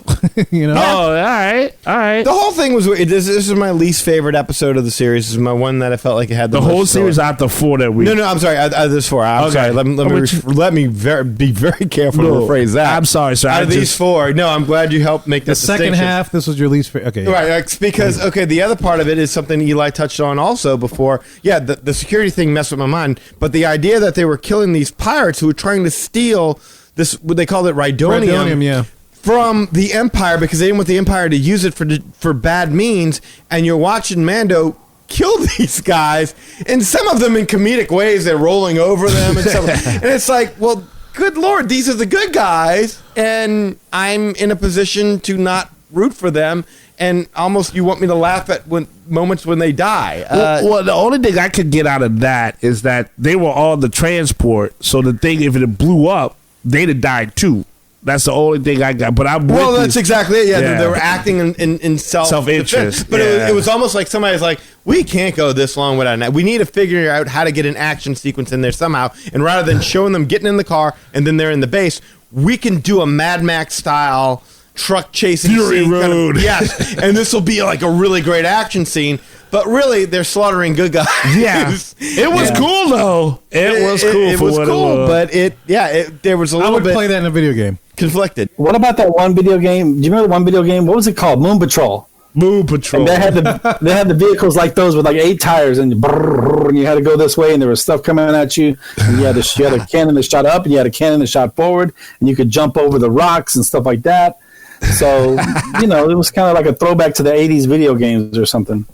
But the only thing I would like just kind of get a little deep on, if you want to, is that, Bill Burr has that scene where he's talking to Mando, and it's like basically like, look, man, yeah, I was with the Empire, you were here, this person, all the same, we're all just trying to make it day to day. So you could say the same thing for the pirates, like, man, I don't want to kill them, but I got to survive, and they're trying to kill me right now, and I don't, we're all people on this planet or whatever, but I don't want to get blown up, so I got to kill them. Right. Well, and then that's the idea that you have to take away from it. But again, as you're watching it, you're very well aware that they're slaughtering good guys. Yeah. They're slaughtering people. And you're like, this should not. And then again, if you're going to do that, there should be some recognition of that. There was none. Definitely. And like I said, there definitely was a means to play up their deaths as being somewhat comedic. Yeah, and because you never got to talk to any, there was no part where they got on the little, let's call it for the lack of funny, the MOW patrol truck, right? Like, they didn't get on the transport and say, hey, I need to get this because they've been blowing up. Like, you don't get anything from those pirates other than just pirates. You don't have any identification with them at all. And then, were they the same as the villagers that they drove through? Because I felt sorry for the villagers and the villagers were just regular looking people. Yeah, I was going to say. That's true, yeah. I don't remember anything about them. They just walked through there. I was like, damn, like, they just going to go and take over this place. And they was giving us an evil eye, though. He was like, you motherfucker driving through my city. But did y'all feel like any kind of rooting for the Empire once like all the TIE fighters showed up and like, the stormtroopers came in and like gave them like the safe passage to shoot off the rest of the pirates? Well, they were cheering for them when they like the heroes welcome they got when they were. Yeah, like was that? I mean, I thought that was kind of surreal. It was. It was a bit weird to see. Like, okay, look, stormtroopers are invested in the cause as well. They were human at that point. Like I said, the same thing, man. They're just like, hey, this is just the side we're on, and we won this time. Great job, guys. You're a hero. You bought the uranium or whatever it's called. Yeah, I thought it was trippy because it was like, oh shoot, well yeah, this time they're gonna get it. Then like the TIE fighter came in and like shot everybody up, and I was like, whoo, glad I got out of that. I was like, wait, I'm rooting for the bad guy. Damn, that's messed up. And then this is the one time the stormtroopers can shoot perfectly, like no missing. They got everybody. They can shoot pirates. They shot everybody. Like, yeah, if you don't have armor on, you dead. Like, I don't, that was amazing. But yeah, that whole scene there was surreal. That's the prop I would give it. It was a nice twist. They did do a good job setting up the whole idea because Bill Burr kept pounding, and I thought he did a fabulous job. I was happy to see Mayfeld come back. I had no problem. Nice. Yeah, I enjoyed that. Why are you taking me here? It's proper courtesy to know. What's my job? They're making it sound like, oh, okay, like I left the Empire because of a crisis of conscience and what y'all were doing was wrong, and they forget that he just tried to sell out Mando for money just a season before that. It's like, well, I mean, he didn't go all good right away. Like, he wasn't redeemed the minute he left the Empire. Now, maybe when he shot that officer, and that officer guy, that actor who played him, my God, the only thing I know him from was Halloween 2, the Rob Zombie remake, as just this hillbilly guy who talked about having sex with corpses. I saw him in something different that was still bad. Thank you. It's funny you say that because the whole time I saw him and he was talking, it's like all I heard was ding ding ding ding ding ding ding. This squeal, boy, squeal. I didn't realize he was in the Halloween movie. But he's creepy. He played in one of those crime, true story, whatever things, and he was a stalker. He portrayed a stalker that stalked some chick in Texas. Yeah. And I saw his face. I was like, oh, yeah, you ain't no good. It really was. It was like, it was a different, and like, he sold it. I mean, he does a good job whenever he talks of just being slimy and you hate him immediately. But it was like, I've never, like, generally imperial officers talk with a British accent. Yeah. I was about to ask that question because I've seen this on social media. Does it bother y'all anybody that the Imperials don't have British accents? No, I think this guy actually sold it better to me because by him not being, like you say, British or Imperial, because those guys are a mix in this entire series. Those guys are usually stuck up, so they don't really. They're just like, oh, do this. give what Lord Vader what he wants, or I'm about to go and get choked. You know, like this guy at least gave you like a very weird, and that's what was so real about the episode. As it were. Yeah, fair enough. It doesn't bother me because, I mean, it feels like we've already blown up 2 Death Stars full of Imperial officers. Who are all British. Maybe now you're recruiting in backwoods Louisiana. Yeah. Get them Southern boys to do it. Join the Empire and get free dental. Yeah. Get your balls back. Shoot them up. You get clothing, food. Well, I don't think he got dental, man. That dude's teeth were messed up. At least they were discolored for sure. That's an evil looking dude. The actor that they had portrayed out, I'm sure maybe in real life he's the nicest man. Maybe he gives teddy bears to kittens and but like all that screen, that dude just looks mean. Like, so any goodwill you had from after they got into the place from the Empire shooting back at the pirates was just flushed down the drain because of that dude. Mm-hmm. Yeah, but now here's the thing. Now, so they that's how evil he was, though. Yeah, no, I felt it. You're like, yeah, look, they're human beings. They're rooting along. They're like, you did a good job. You guys are soldiers, and then like you know, forgot what they were about. And they're talking war. This is what the Empire's about. And then he gets to talking about who cares about you, blah blah blah. And then when your boy shoots him, I'm like, oh, how are they gonna get? Yeah. Well, they had that, and then they had the one stormtrooper to look at, like, what the hell is going on? Yeah, and they're like, wait a minute, this doesn't seem right. Yeah, and they're both like, well, yeah, that was funny, right? He just shot one of our guys. Like, wow. I mean, I couldn't understand the stormtrooper being like, what's going on? Like, I want some lunch. I was here for lunch. What the f? Yeah. He was probably like, yeah, that guy was kind of an asshole, but I guess I'll fight back. Yeah, buddy. Well, okay, so real quick, though, since we're talking about this, there was a little bit of a thing about the fact that he took off his mask. Yeah, that was the first time in in front of live creatures? Mm-hmm. Since he had put it on, I guess, a long time ago? Right. Yeah, since, IG-88, right? Yeah, but that which is not a human, though, or any kind of living creature, it was a robot. Right. And so the discussion was, I believe, whether or not he broke protocol by taking off his mask. Yeah, and whether or not he had already kind of crossed the line, so to speak, as a Mandalorian. Did any of y'all have a problem with him removing the mask?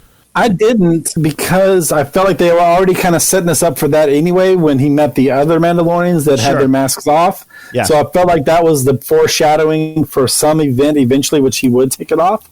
So I think they set it up to that to be expected to happen at some time. I do think it's interesting, though, that he also, again, this is also on the same episode where Bill Burr is like, yeah, well, you have your code until the chips are down or until, you need to break that code. And so at this time, he had no choice. He had to break that code, and he did.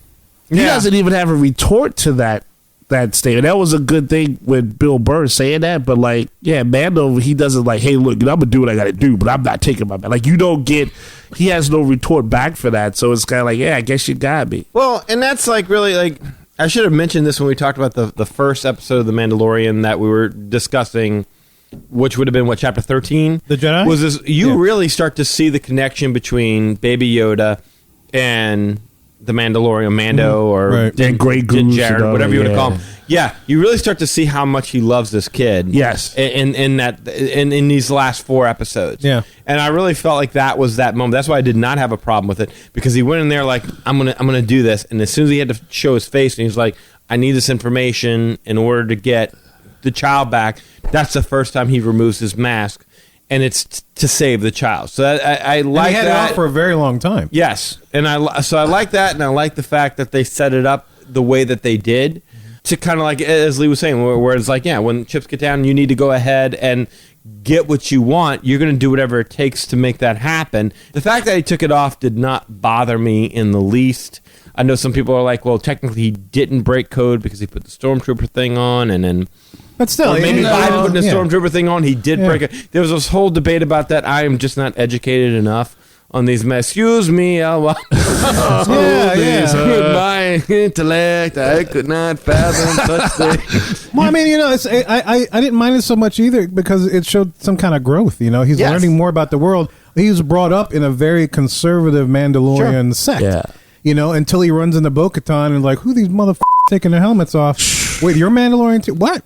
And Boba Fett? What the hell's going on? Yeah, Sasha Banks could take that helmet off anytime. He's only been trained in that very conservative, child of the watch Mandalorian I don't know what you call those, like tribe or something. Yeah. And now he's starting to learn that there's that sect. Yeah, there's other types of Mandalorians that are out in the world. And, if you watch the other series, there are. Yeah. But you're kind of watching his journey to growing and being able to be, hey, this is okay. Yeah, to answer Danny's question on my end, I had no problem with it, like you said, because he had to do what he had to do for the sake of, the child. But here's the thing. Bill Burr, he can't go into the cafeteria with his helmet off because that guy is going to, even though he might recognize him, yeah. Dude didn't recognize him. He sat down and had the conversation with him, and he had to introduce himself, so that was all. That's how belittling that dude was. Yeah, right? that was all for nothing. But I mean, it's all for nothing except for a storyline. Story. Yeah, he had to do it. Yeah, it's like your force long distance styling. Yeah, I'm with you, but that's what I'm saying. Like once they ran into each other, you have that in mind, and then the dude just didn't recognize. Like, well, then that just was. Yeah, whatever. I don't know if y'all caught this little piece of acting detail. Maybe it was me, but I just noticed it. But when he's moving around without his helmet, and he turns and looks or does whatever, he looks like a guy that's been wearing a helmet for his entire life. He had helmet hair. Yeah, helmet hair, and he didn't know exactly how to move his neck, so he still moved like he was wearing a helmet, and all those kind of things. And I thought that was funny. I was like, why is he moving like that? Oh, Might be some method acting, man. Maybe he wore a helmet for like the whole time when he was not shooting and stuff. It's like he really got into the part. I put it together at the end and it was like, oh, okay, that makes sense now. Wow, I didn't even notice the boy hasn't even removed his helmet in a long, long time, and I was like, that's excellent. Just a small little note. When I was watching this with my kid, and when we got to this planet, my kid goes, "Hey, is this Jurassic Park?" I was like, oh, kind of. It does look like Jurassic Park a little bit. I can see that, yeah. I can see that, too. Yeah. All right, so now moving on to the final episode of the season, and maybe the final episode of the whole Grogu arc, we have Chapter 16, The Rescue. All right, so to sum up this episode, this is what happens. Using an captured Imperial Lambda-class T-4A shuttle. Woo! Lambda. Sorry, I just... And Shadow Boo. Anyway, they capture the shuttle and getting information from Dr. Pershing, Kara, Fennec, and then make their way onto the Moff's ship with the help of Boa and Slave One.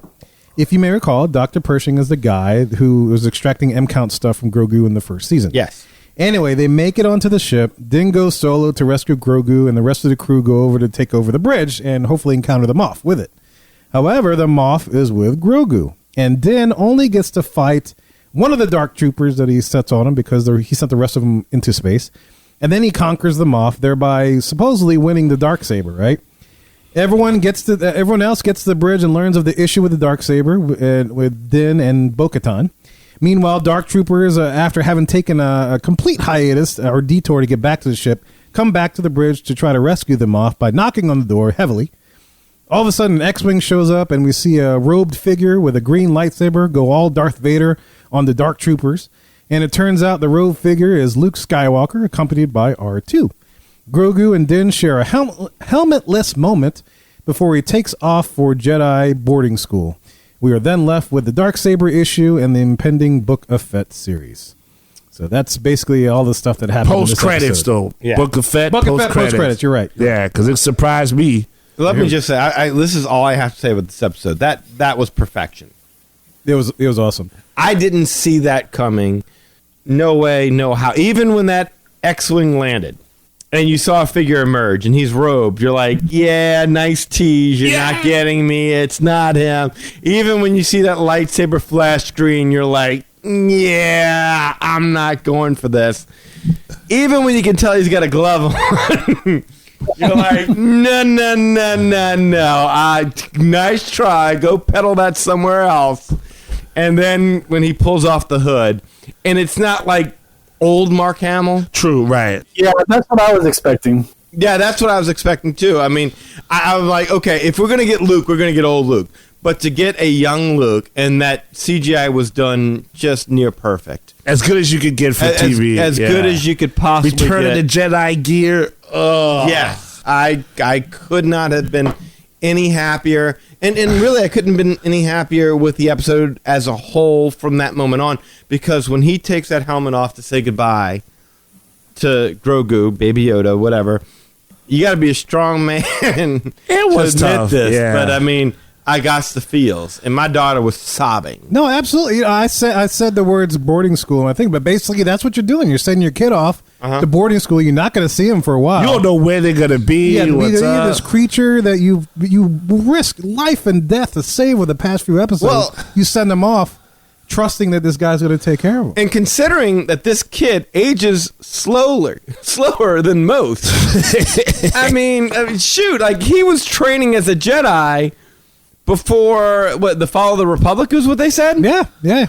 So he was a youngling at one point in time. He was a youngling, yeah. Yeah. So for him to be training this long and still be considered a quote unquote baby, like, yeah, I don't know when I'm going to see this. By the time I see this, probably going to be a teenager, and I'm going to be in my 90s. Yeah, those like, you can't tell me nothing, Dad. I'll force choke you, Dad. Give me the keys to the car, Dad. But yeah, like I really kind of felt like, man, I never saw this series ever ending. I always felt like it was a buddy cop kind of. Right. Yeah. You had to have the Mandalorian. You had to have Baby Yoda to kind of bring the heart out of the series. And now I'm like, don't you dare bring Baby Yoda, Grogu, whatever, back, because you just gave him the best send off you could possibly give. To bring him back now would be, the whole Bobby Ewing waking up and it was all a dream in Dallas. Oh, right. The only way I'd accept him coming back is this. Several seasons down the road, Din Djarin's in some kind of predicament. You don't know who the hell's going to save his ass. And all of a sudden, here comes a well-trained Grogu now doing all kind of more than the Ahsoka like Yoda level He's like, hey, I've learned some stuff while I was at boarding school, Dad. Check this out. Got your back, I do. Yeah. Great goose on you. Yeah. That's the only way I'll accept it. As he comes in as like Din Djarin's final savior because he's like in such a predicament with whatever he's gotten himself to, and then it's like here comes like the boy. He's so trained, he feels him in the Force. He's like kind of like Anakin's like, oh my God, I gotta go save him. It's like, oh, whatever, Luke, I gotta go do this. It's like, you won't finish your training, you will turn to the dark side. Kind of like Yoda stuff. Fair enough, but that's the only way. That's the only way. I want to say, one off, that's fine, but I don't want to see him becoming a recurring. Exactly. I agree with that. Yeah, I don't want to be one. I'll give him one off. That's the only savior, and that's it. No, I totally agree. And like, I just want to, because I know we'll go in a different paths, but while he just did the thing with the Luke, I just want to say I was the same way. I was like, there's no way that's him in the hood and the glove and the greens. Like I was like, don't make me pop right now watching this. And then when he did, like the kid in me came out, because like my daughter loves the show, but she hasn't seen these episodes. So like, man, I'm gonna be like, we watching these. You gonna she hasn't seen them yet? No, because she's been living her best life or whatever. So like, she hasn't seen these.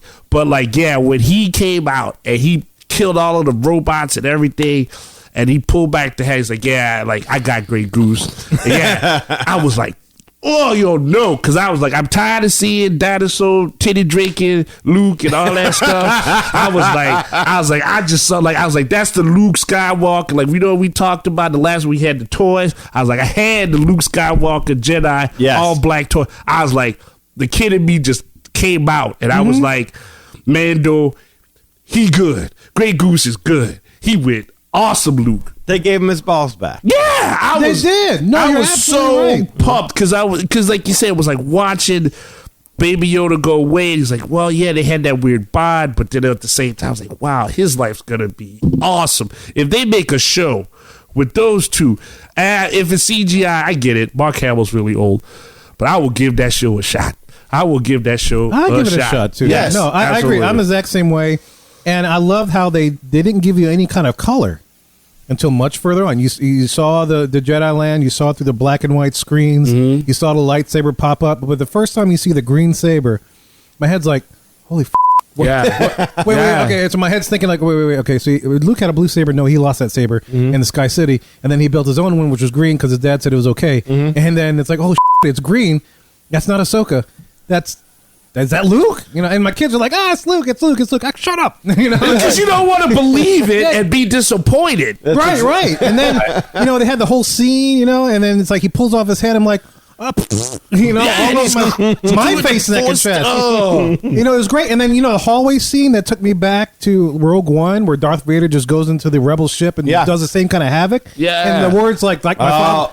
the words in my head that popped up were like "my father before me," and I think even in the group, if you remember the Magic Our Way Pleasure Island group, I posted.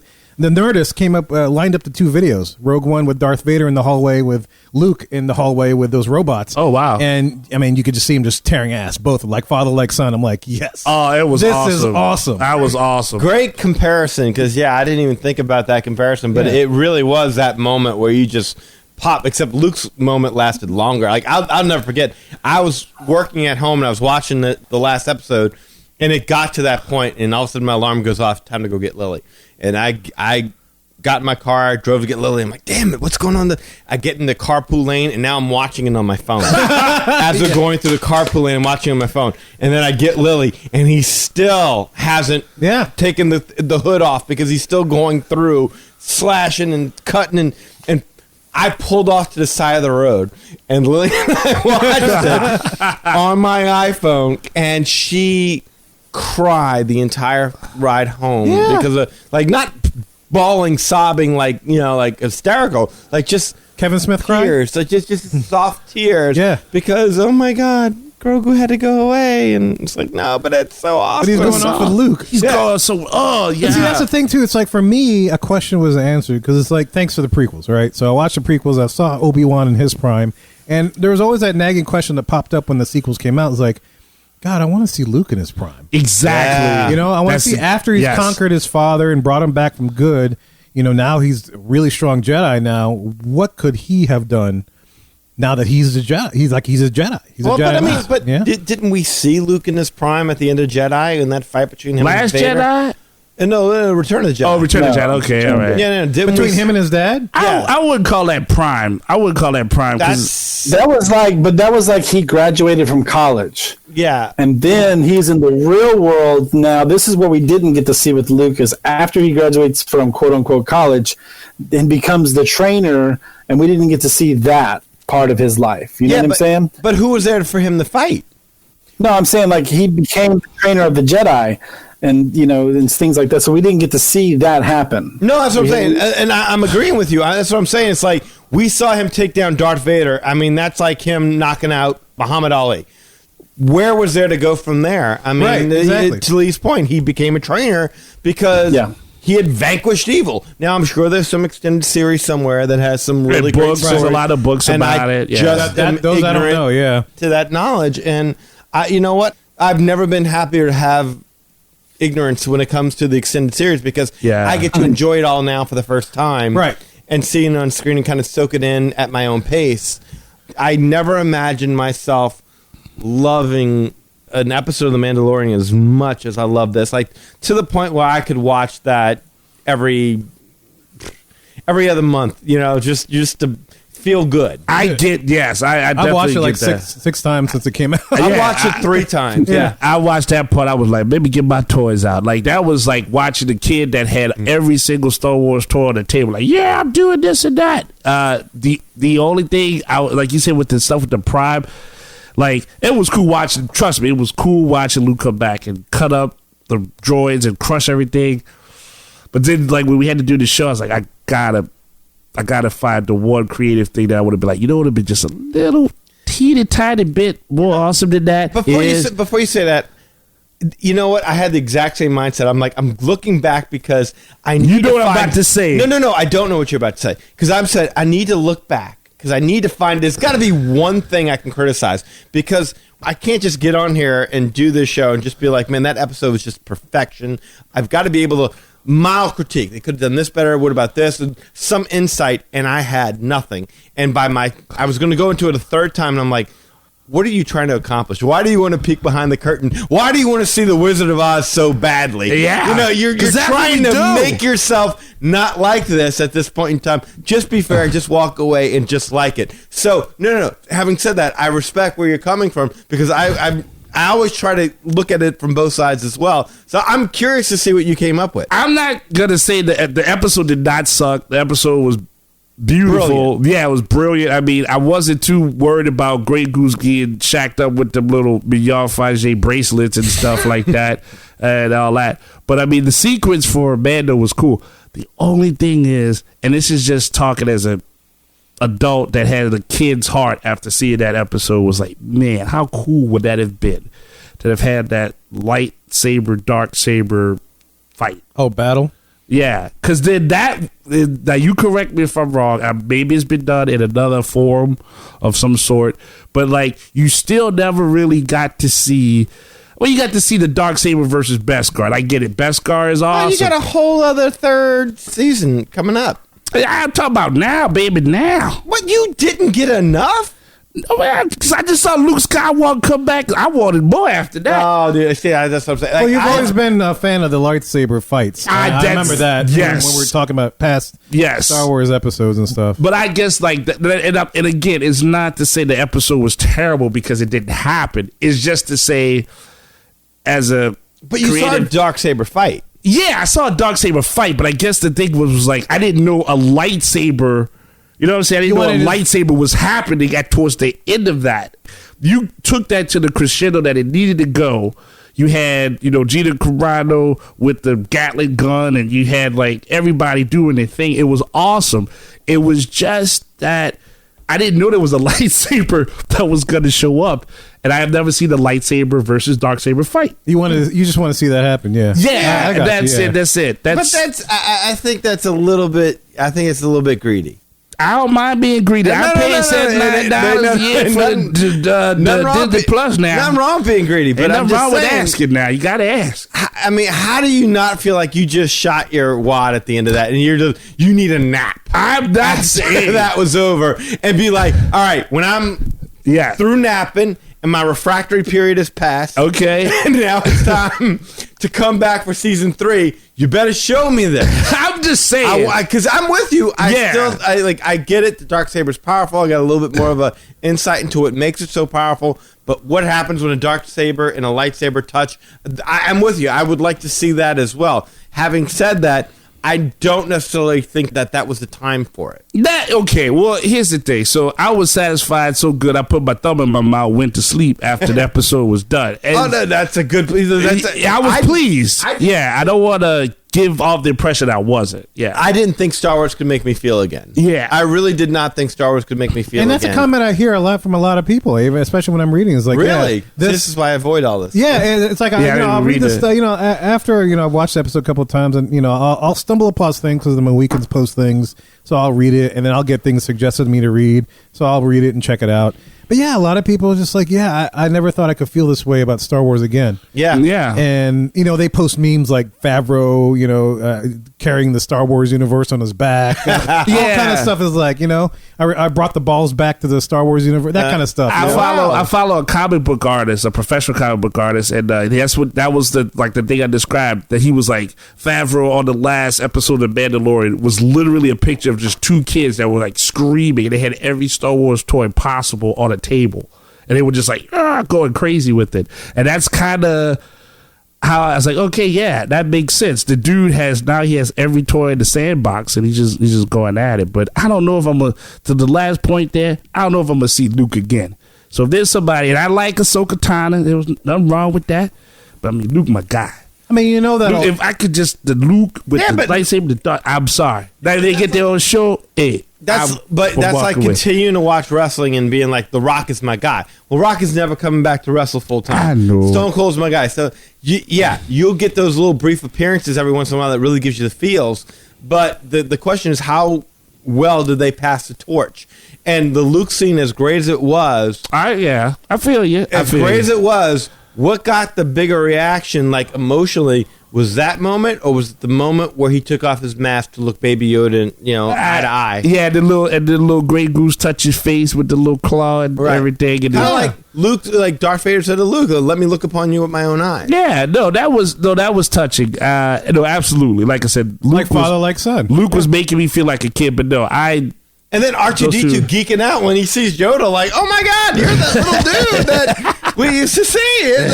At least I think. I don't know. Maybe they knew each other from some extended thing. Yeah, I don't know about. But I maybe ate a droid egg way back when. Yeah. Like R2 was just like, oh my God, there's the sprinkles on top of the sundae. Look at this. There's R2, and he's geeking out about seeing a baby Yoda. I didn't expect R2 to pop up in that scene at all. No, me neither. And then Why I'm like, would you? well, of course, who else is going to help Luke travel the X-Wing? Right, You and know? that's Of course. fair, Yeah. and it's totally fair, and then and other stuff in the show was good. Look, okay, because I'll back off the droid.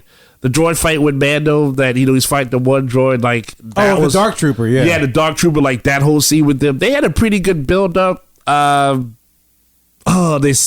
send off was a little weird. It was like right in the middle. You know what I mean? What do you like, mean when he shot him out into space? they shot him out into space, but then they came back. They beat down doors, and like so they were still intimidating, but they weren't.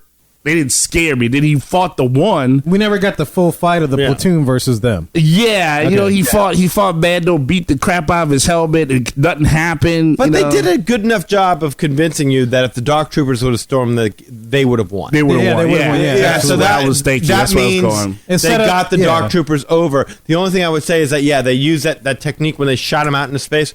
That was okay if you're going to get hypercritical. Just a wee bit critical. That's the only note I had. That's the only note I had was that when they did that, I'm like, oh, that was pretty easy. No. They just shut them all up in space. I'm like, oh, they beat them. Lee, not just easy, repetitive. They just did that on the previous episode where they were like, where are they at? They're in the cargo hold control area. Yeah. Click, and they shot off everybody into we have to add that to our Mandalorian formulas. Remember when we first did the first season of it? It was like, when in doubt, this happens. When in doubt, that. When in doubt, they're gonna fly out of space. Shoot him out of the cargo hold. We have to make that list and put that out.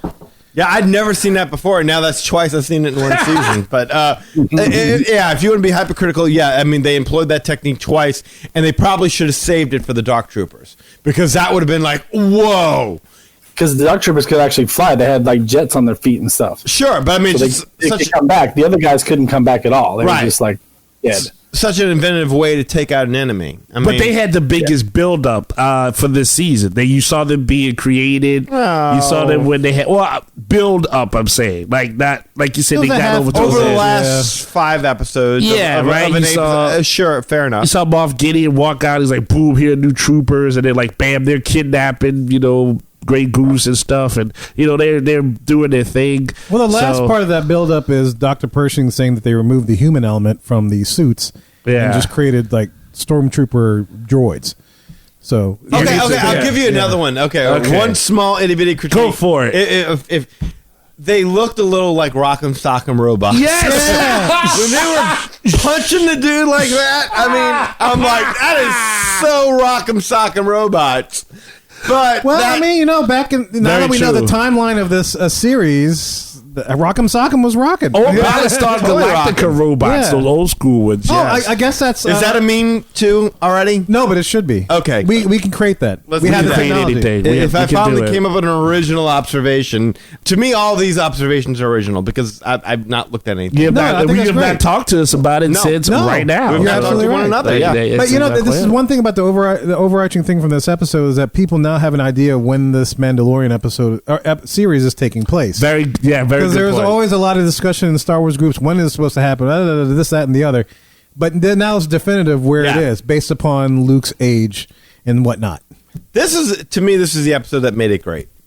Like what we got before was good, but half the episodes were good, half the episodes were like, this is what made this series easily to me. And I can't speak for Clone Wars or Rebels, so maybe this is better a question for you, Kevin. What is this the best Star Wars television series to date? Ooh, that's a good one. That your nipple's getting hard just thinking about it, Kevin. Stop rubbing. Yes. Well, I'm trying to help him think, Danny. It's so close. Yeah, that's how I think. The nanu. I like that I was talking to him. You just automatically assumed, I'm going to be rubbing it. Oh, I know. It's a team Eli effort. speaks for me. I'm milking Kevin. That's right. Kevin out. That's Merry right. Christmas. That's a good question, Drinking that green milk. Because it's like, I don't know if I want to compare series more so than story arcs. Because you have the Ahsoka story arc, that took place in Clone Wars. Let me make it easier for you. I'm going to make it easy. First 2 seasons of Clone Wars. First 2 seasons. The first 2 seasons were weak.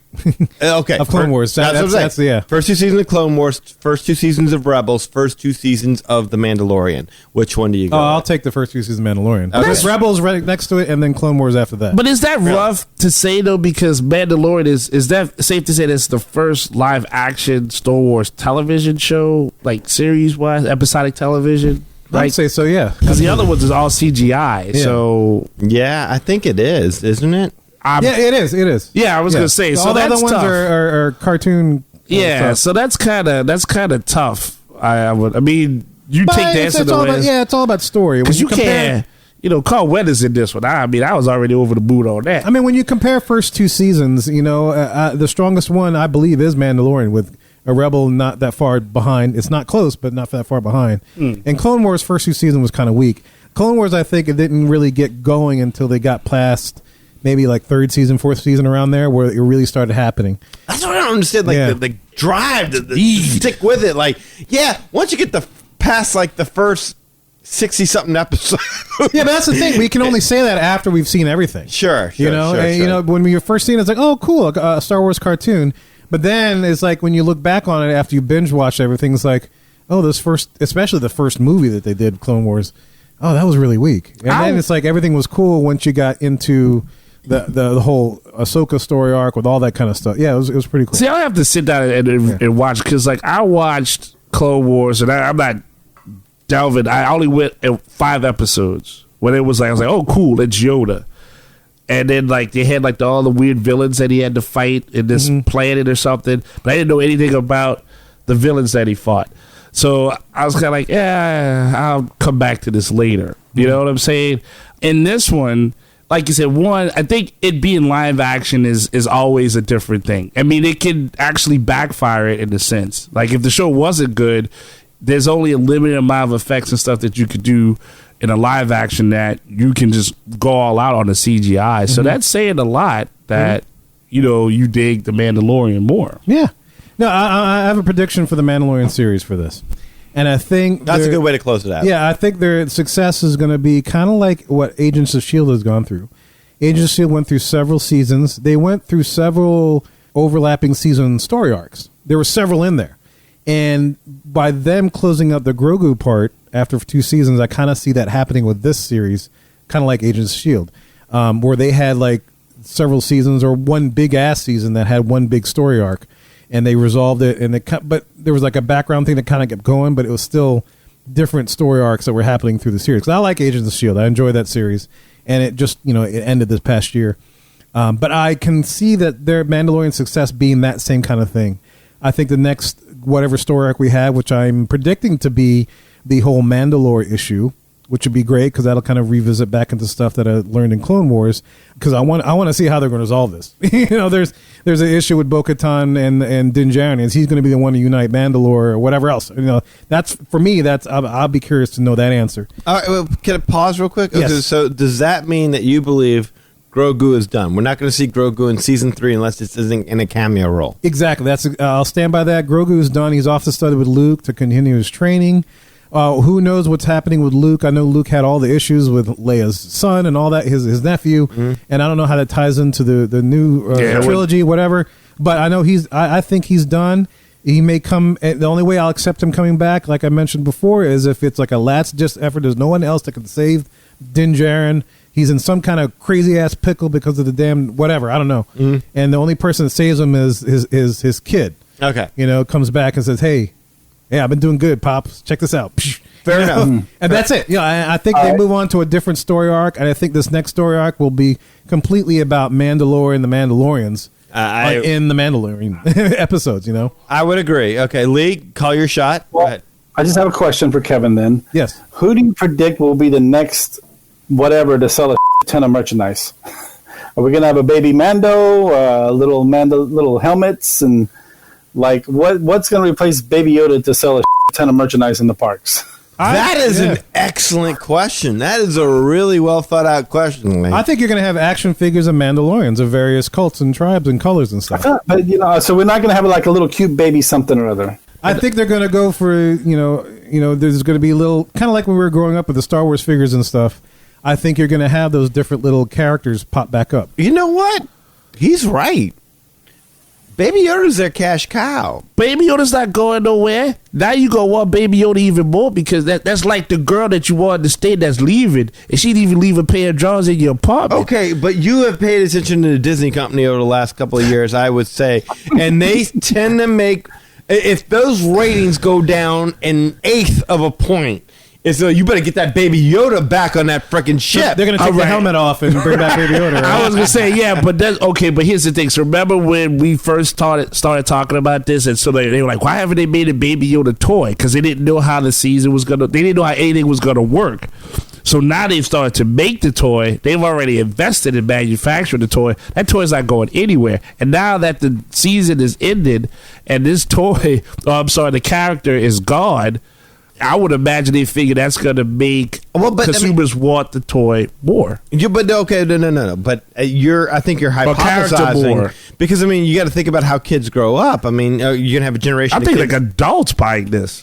Oh no, for sure. Adults are going to buy Baby Yoda as well. They're going to be adults that hey, Baby Yoda's cute. Talking merchandise, that's been happening. I'm saying it took a time for it to happen, though. Okay, but I'm saying you're gonna have another group of kids that next year, when the Mandalorian come out, they're gonna become 3, 4, 5 years old. What's the new hot thing? And I think Lee's point is absolutely valid. They'll make a new character.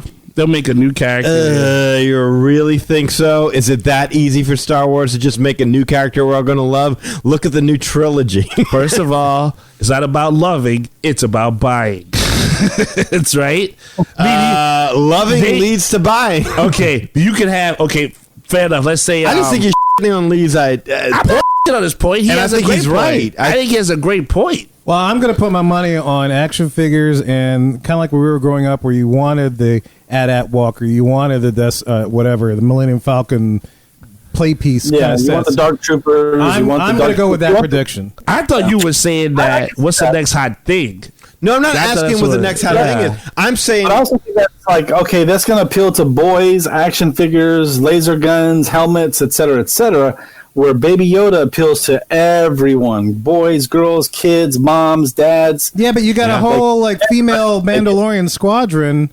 They're incorporating into that, so now they're going to try to appeal to both. Now, the cosplay world... Whereas when we were growing up, they didn't do that. Cosplay world, people will be dressing up like the Mandalorian and Ahsoka Tano and what's her name? So if Baby Yoda exits stage left, you believe that the female Mandalorian squad is enough to get young girls to stay watching? Or at least cosplay because my daughter's watched it, and she never said about the Mandalorian girl squad. She didn't like Sasha Banks using the jetpack to do a tornado DDT on Boba Fett.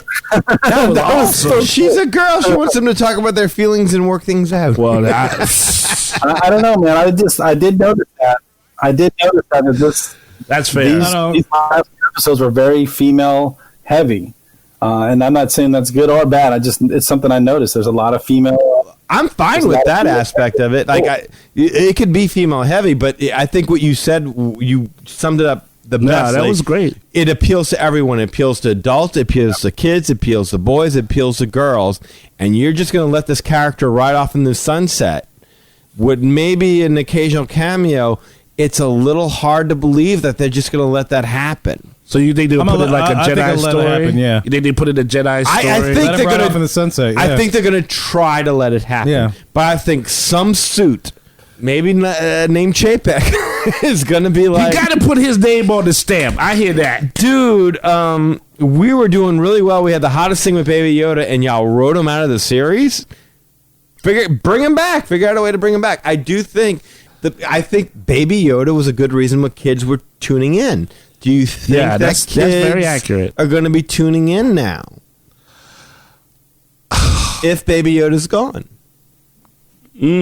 See, that's tough because we don't have a season. No, it is. And it's not even meant to be answered. It's a good rhetorical question. Yeah, it is because we're asking people to look. We don't know what the next season is. All right, I will put it like I'm just saying you can't go from a series that appeals to everybody to, all right, now we're going full on War for Mandalore. Right. And you lose some of that cuteness factor that you got with the kids who are maybe like, yeah, all this technological. We all know what this is. Yeah, I mean, battle for whatever doesn't really. Because see, the crazy part was though with Baby Yoda, that was lightning in a bottle. Because that was like the parent knew who Yoda was, and then the kid was like, "Oh, that's just a cute creature." And then like the parent like, "Yeah, but that was Yoda. Yoda was lifting ships out of the dirt and stuff." And so like, well, look at that. It was a stroke of genius that they were able to go ahead and take that character and cutize it. I don't even know if that's a verb or not.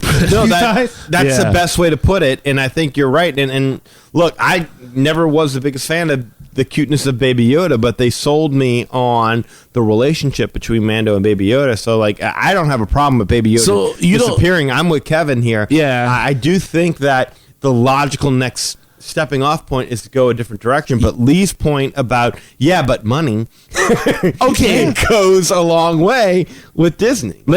So I actually had two questions, but I just wanted to piggyback off of what the Lee said. So there's not another creature in the Star Wars universe, if you cutized it, would make no, like Baby Rancor. It would be a No, I think that it would be like when they replaced the Duke boys with the Duke cousins. Oh my God! Oh, don't bring me back to that nightmare. I made that Duke movie. That was terrible. Remember that? I remember that. Yeah. I'm like, who the f*** are these people? Exactly. Coy and Vance. Oh, why should I care? No. Why? You tricking my memory with that. And you know what's funny about that is when Smallville came out, there was an episode where John Snyder and Tom Wopat got together in a muscle car and drove crazy. And it was like, you had that same flash of an old show. Nostalgia never goes away. If you're truly a fan of it, it will not go away. No, but you can kill it.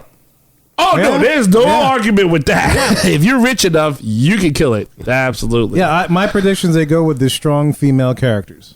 And like cutize them or just say strictly? No, not even cutize. Like, this is a strong female character. So you're going to be like Bo-Katan. Everybody going to be in blue. Because that's a good Halloween date outfit. You could be the Mandalorian and have a chick that's in a blue Mandalorian outfit. Bo-Katan doesn't do nothing for me. No, Bo-Katan in this series has not shown what she's too mean. Done. But you're coming at it from knowledge. I'm coming at it from a different angle from her. But I mean, to be y'all's point, y'all don't know Bo-Katan because she hasn't really shown much. We don't know all the Bo-Katan. But the only thing that I could see them going is this strong female character.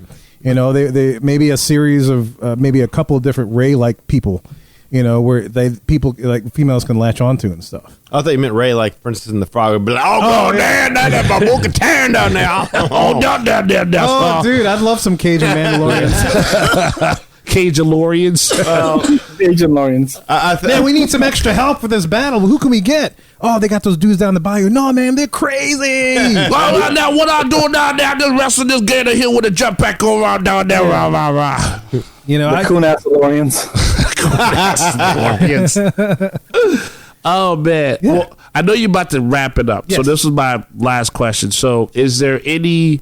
You guys pumped up now. Maybe we didn't. I'm sure anybody who's listening may already be aware, but just in case someone is not, there's the post credits. Oh, the post credits scene with the Book of Fett. Yep, Book of Fett. So, what do you think? You think going forward that's going to be a promising kind of show, or you just like, I think it's a side thing, a side piece. It is definitely a side piece.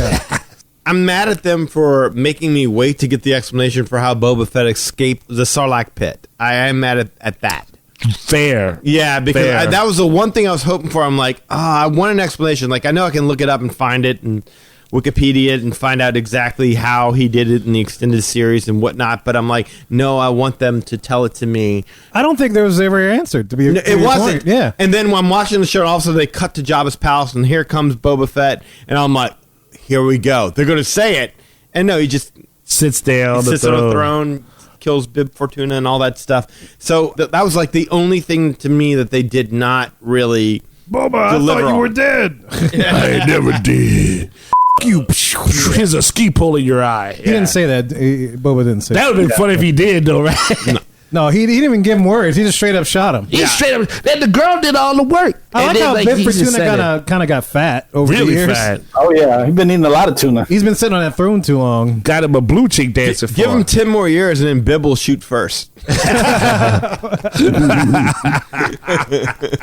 Oh man, yeah. So yeah, that's slated to be a side piece series. December 2021. Yeah, it's coming out at the same time as The Mandalorian. I'll check it out. Yeah, for sure. I'm curious. I'm check out all this stuff, of course. You know, God bless Disney Plus, because and some listener, I can't remember, and I hate that I'm doing it like this, but somebody said about how, my God, y'all should just release shows. Just y'all need to do 2 shows a week now, because once all this content comes out, now you got the Marvel stuff's coming next. The Ahsoka stuff, the Ahsoka stuff. You got Book of Fett. You got the Mandalorian. It's like, I'm kind of like, yeah, man, because like, look, I love creating content, looking back at Disney and exploring the avenues that we love to talk about.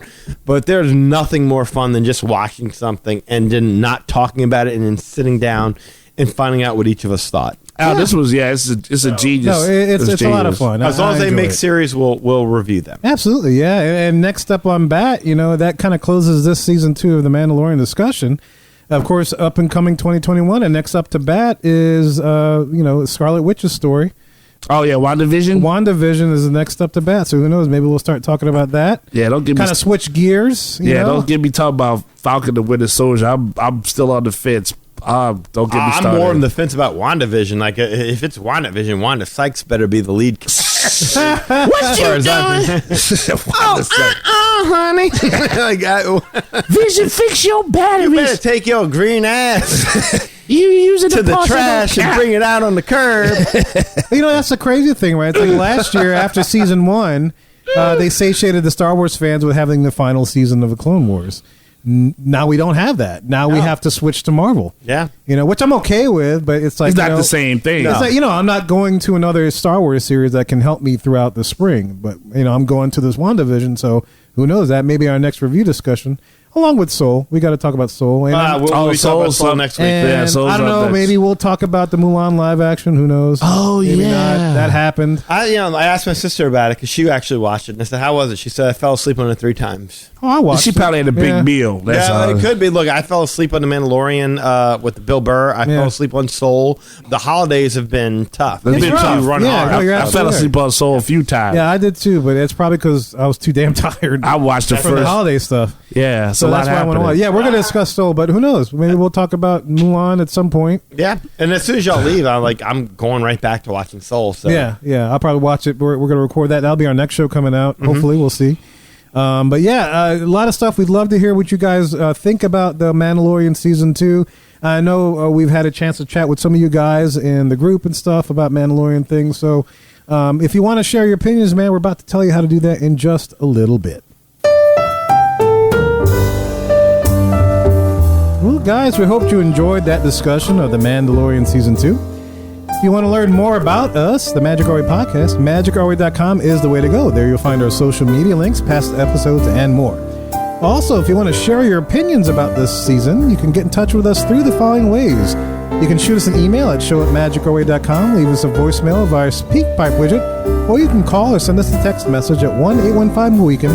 That is 1-815-MOWEEKEND 669-4226. And of course, we have a couple of guys that do things outside of the podcast. First of all, we got Eli, does things with comics. Hey, Rob Liefeld here. Deadpool, Cable, X-Force, Domino, Marvel Comics, Image Comics, all of it. You guys, what is up? Eli Ivory, what a great name. Eli Ivory, comic guru. I'm here to talk about you. I am here to say, check out ivorycomics.com. That's right, you. Check out ivorycomics.com. ivorycomics.com. If you're not doing that, you're missing out. You're missing out. The Savages comic cannot be beat, cannot be surpassed. You need to check it out, experience it for yourself, and you know the story. It's all about the glory. Congrats to you and all the magic that you're making with your Ivory Comics, Eli Ivory, comic book guru. Check out ivorycomics.com, comic book guru, Eli Ivory, the whole package. Deadpool said to. Do it. ivorycomics.com. Right now. Liefeld out. Tell you what, that's the only thing that gets me more pumped up than seeing Luke Skywalker crushing droids. So you heard what Rob said. That's a guru talking about another guru. But what he forgot to mention when you go to the Ivory Comics website is that there's a link to this podcast so you never miss an episode. You get all the glory, all the fun, all the story, all the Boba Fett, all the Who Did the Fett, all the Grey Goose, all that good stuff. You can also find me there on Facebook. So Eli H. Ivory, I'm right there. As long as you're a real person, cool, nice to meet you. How you doing? How your mama doing? If you're a bot, don't want to talk to you, please turn the light off and cut your battery out. Facebook.com is also a page for Project Geisha. So you can go to Facebook.com/Project Geisha, see the artwork and stuff that I have out there. Instagram out there posting hearts and likes and posts and all that good stuff. EIV504 right there for you. And of course on Twitter you can find me at Hancock10166. So if you appreciate the madness, and you just bringing me the gladness. And that's not from the book of Boba Fett. That's from the book of Eli. How you doing? Bring it on 2021. Woo! Yes, sir. Happy New Year. Yes, sir. And look, for 2021, if you're not into the Marvel stuff and you want to get more of your Star Wars fix in, you can book a vacation down to Walt Disney World to visit Galaxy's Edge, and you can do it through Lee. Lee, tell them how to do this. Give me a call at 832-431-1621. That's 832-BOBA-FAT. 832-BOBO-B. Wait a minute. No, 832 JJ Fat. What? Supersonic. MC Fat. My goodness. You can email me at lee@magicourway.com. Facebook, check me out at facebook.com/Lastovica Travel. That's LASTOVICA Travel. On Instagram, you can find me at You Got a Friend in Lee Travel. If you do need that, we'll get you hooked up and booked up with no. Grey Goosevica. Yeah, it seems like Boba Fett visited Ronto Roasters too much. No, he missed out. He missed out. No, he did not miss out. He did not miss out. He ate out. He ate out. Oh, that's exactly it. He had the extra sauce they put on it. He got the supersized Ronto, whatever they call it, that chicken something. You got a Ronto leg. That's right. That's right. Should have been soaked in cognac. And look, guys, there's so many ways to support the show as a whole, and you can find them all on our website, magicourway.com.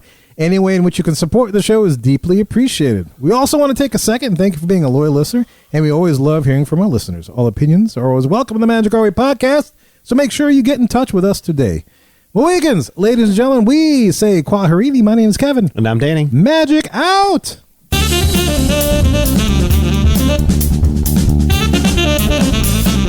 I have every intention of eating those bananas for breakfast, but I still somehow end up with tacos.